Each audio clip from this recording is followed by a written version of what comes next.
Godina Jimmaa magaalaa Jimmaatti waaqeffattoonni galma amantii waaqeffannaa irraa dhorkamuun dhaga'ame. Jaaliraan gameessaa guutuu gabaasa kana akka taanutti isiniif dhiyeessiti.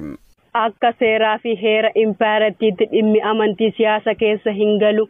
Amantii fi siyaasni wal keessa hin seenu jedhu dagachuun murni bilxiqinnaa waraana isaa galma waaqeffannaa fi manneen amantaa garaagaraatti bobbaasuun jeequmsa guddaa uumaa jira. Haaluma kanaan godina Jimmaa magaalaa Jimmaatti waaqeffattoonni galma amantii waaqeffannaa seenanii akka hin waaqeffanne dhorkuun galma waaqeffannaas mancaasuu jiraattonni himan.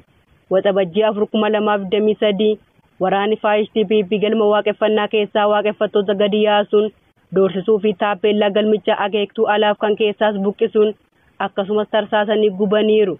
Dhimma kanarratti geggeessitoonni galma waaqeffannaa qaama dhimmi isaa ilaallatu waajjira poolisii magaalichaa dhaquu yeroo gaafatanitti keessummeessuu diduun doorsisuu fi sodaachisuu waaqeffattoonni kunis mirga waaqeffachuu heeraan lammiileef kenname mulqamuun dhorkamanii jiru. Uummanni Oromoo impaayirtii jalatti mirga waaqeffachuu dhabuu irra darbee mirga lubbuun jiraachuu fi nagaan bahee galuu dhabuun bara aangoo bilxiqinnaatti garbummaa yeroo kamuu keessa hin seenne keessa seenee jira. Kibba Oromiyaa Gujii keessatti mootummaan PP uummata Oromoo fi Sidaamaa walitti buusuun gammachuu irraa miidhaan qaama qaqqabuun beekame. Uummattoonni impaayiritii keessa jiraatan nagaan akka waliin hin jiraanne dhibdee garaagaraa gidduu kaa'uun dhiiga qulqullootaatti taphachaa kanas ga'an bulchitoonni impaayira Itoophiyaa ammas uummata Sidaamaa fi Oromoo walitti buusuun miidhaan gurguddaan qaqqabee jira. Waxabajjii 8/2023 Gujii Ona Booree ganda Suukee keessatti mootummaan PP uummata Oromoo fi Sidaamaa walitti buusuun lolli guddaan gaggeeffamuu fi qaamota nageenya mootummaa kan ofiin jedhan lola kana tasgabbeessuu otoo danda'anii ilaalanii dhiisuun miidhaan qaamaa gurguddaan dhaqqabuu maddeen keenya gabaasaniiru. Akka maddeen keenya gabaasanitti uummata Oromoo Ona Booree keessa jiraatanii fi uummata Sidaamaa bakka Agara Salaam jedhamu keessa jiraatan gidduutti ibidda mootummaan dhalcheen lolli deemaa kan ture ta'uu fi hanga ammaatti namni lubbuun du'e akka hin jirree fi miidhaan qaamaa gurguddaan garuu gammachuu mudachuu maddeen keenya gabaasaniiru.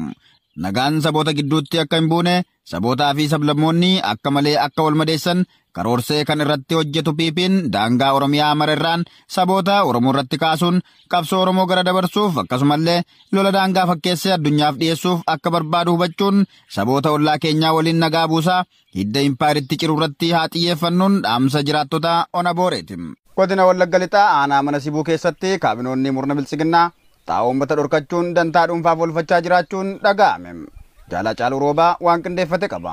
Kaabinoonni biltsiginnaa qonnaan bultoota xaa'oo fi sanyii filatamaa dhorkachuun Oromiyaa kutaalee garaagaraa keessatti aangoo isaaniitti fayyadamuun dhoksaan gurguratanii dantaa dhuunfaa isaaniif oolfachaa jiraachuun saaxilame.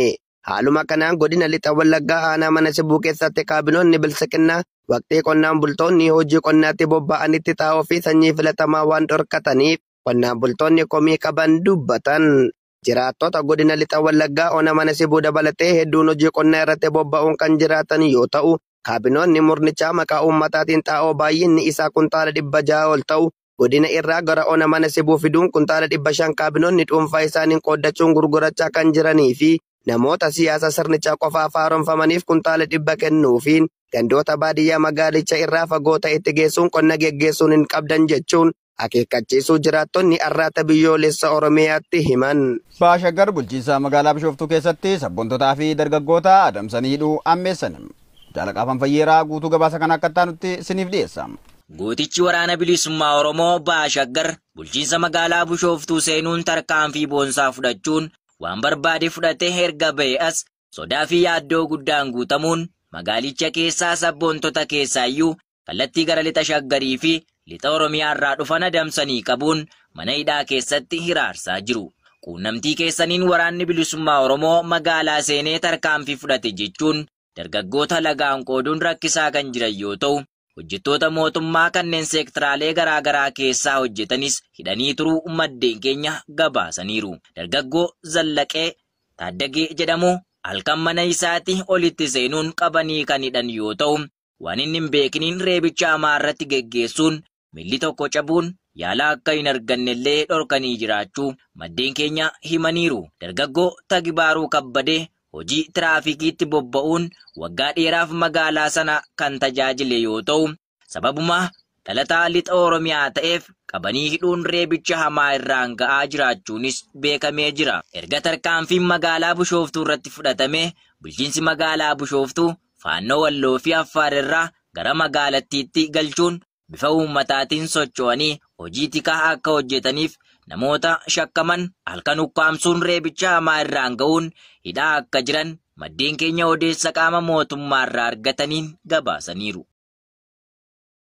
Naannoo Oromiyaa godina Wallagga Bahaa Saasiggaatti akka lakkoofsa Itoophiyaatti onkoloolessa 18 bara 2014 konkolaataa otoobisiidhaan hojjettootni mootummaa hojiidhaaf gara aanaa Saasiggaatti imalaa turan 27 waraana bilisummaa Oromootiin daandii irratti nu jalaa butamanii iyyaafannee eessa akka bu'an dhabnee jechuudhaan maatii namoota butaman jedhaman keessaa hagi tokko sagalee Ameerikaatti himanii jiru.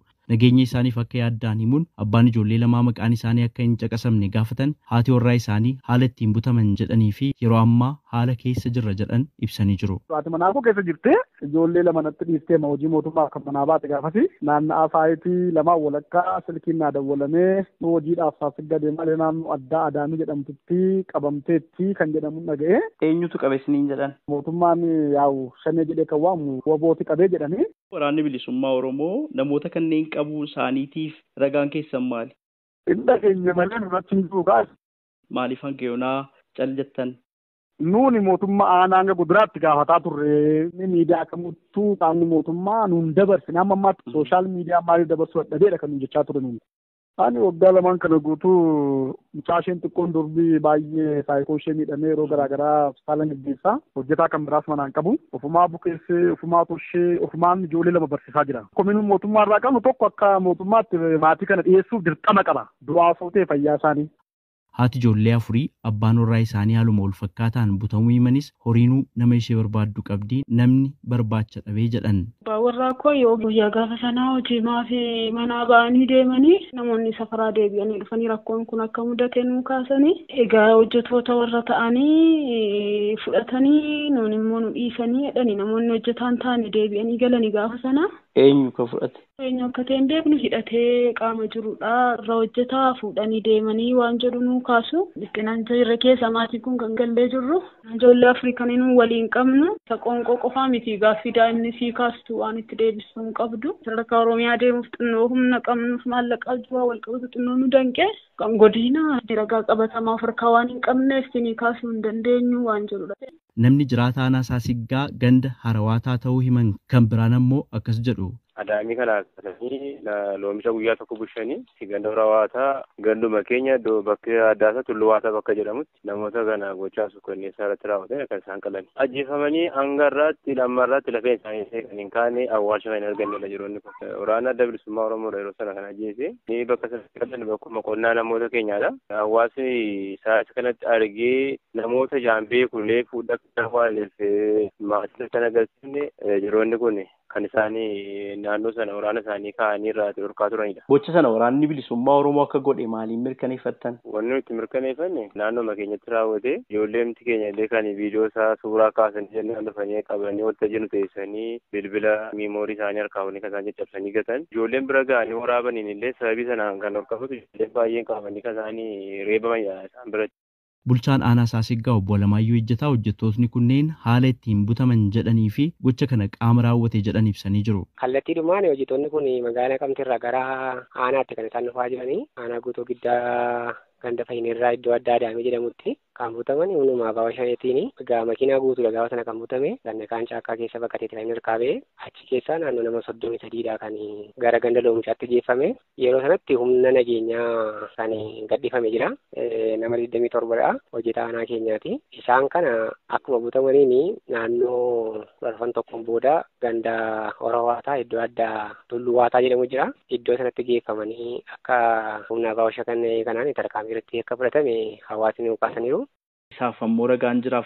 Sa'aatii sanatti humni qindaa'amee dafnee qaqqabnee isa kana qulqulleessuu dandeenyu hin qabnu turre erga iddoo sana geenyeen booda immoo dhugaa jiru hawaasni naannoo sana jaarsoleen biyyaa qaamolee adda addaa maal akka fakkaatu sana hawaasa mariisifnee bira geenyerra.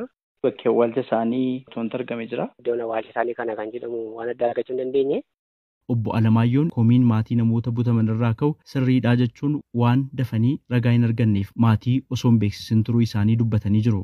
Haala qabatamaa aadaa keenya duudhaa keenyaan namni tokko du'ee kan jettu gaafa awwaalcha isaa agartu yookaan immoo reeffa isaa agartu akka ta'e hin beekama. Garuu evidensii kana argachuu waan hin dandeenyeef dhugaa hawaasii kun achitti kaasaa jiru sana maalaa goonuu kan jiru sanaaf koreen tokko lamaan itti ijaaramee qulqulleessaa ture.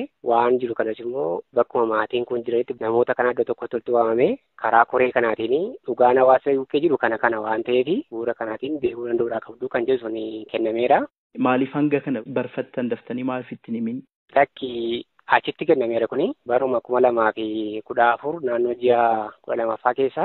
Baatii onkololeessaa bara darbee keessa butamanii turanii ofii miliqanii deebi'aniiru. Namoota jedhaman keessaa bilbila lamaan isaanii argannee irratti bilbillee deebii nuuf kennuuf eeyyamamoo akka hin taane ibsanii jiru. Dubbiimaan idila addunyaa waraana bilisummaa Oromoo Odaa Tarbii Yuunaayitid Isteets Virjiiniyaatii dhimma kana irratti gaafatamanii deebii kennaniin taatee addatti saasiggaatti ta'e jedhame ilaalchisee qorannoonni barbaachisaa erga jedhaniin booda dhaabni isaanii gochicha akka balaaleffatu dubbatanii jiru. Sichuweeshinii waa'ee saasiggaa kana waan irratti amma hin qoratamuu qabudha. Odeeffannoo namni ajjeefameera keessaa namni bulchiinsa keessa hojjetee irratti xiyyeeffatamee ajjeefame wanti jedhamu hanga ammaatti waan dhageenyis hin qabnu akka dhaaba keenyaattis akka jinnoo keenyaattis badiidha yakka hin balaaleffannas. Ajjechaa kana kan raawwate miseensota waraana bilisummaa Oromooti jechuudhaan jiraattota keessaas waan kaasaniif maalirraa kan ka'e wantoonni akkasii kan ka'an. Haalli nun keessa jirru duula waraana keessa jirru. Waraanni kun immoo lafarratti qawwee walitti kaasni qofa miti. Propagandaan wanti jedhamu jira. Olollis wanti jedhamu. Kanaaf yeroo kanatti waan waggoota 5 darban kana keessatti himannaan nurratti baname lakkoofsayyuu hin qabu. Achi keessa wanti dhugaa ta'e persentii tokko gadi ta'a. Koomishinarri Koomishinii Mirgoota Namummaa Itoophiyaa Dr. Daani'el Baqqalee odeeffannoon hojjettootni mootummaa aanaa Saasiggaa 27 ta'an butamaniiru jedhu isaan qaqqabu dubbachuudhaan hanga ammaatti qorannoon akka irratti hin adeemsifamne ibsanii jiru. Koomishinarichi gara fuulduraatti dhimmicha irratti akka qorannoo taasisan sagalee Ameerikaatti himanii jiru.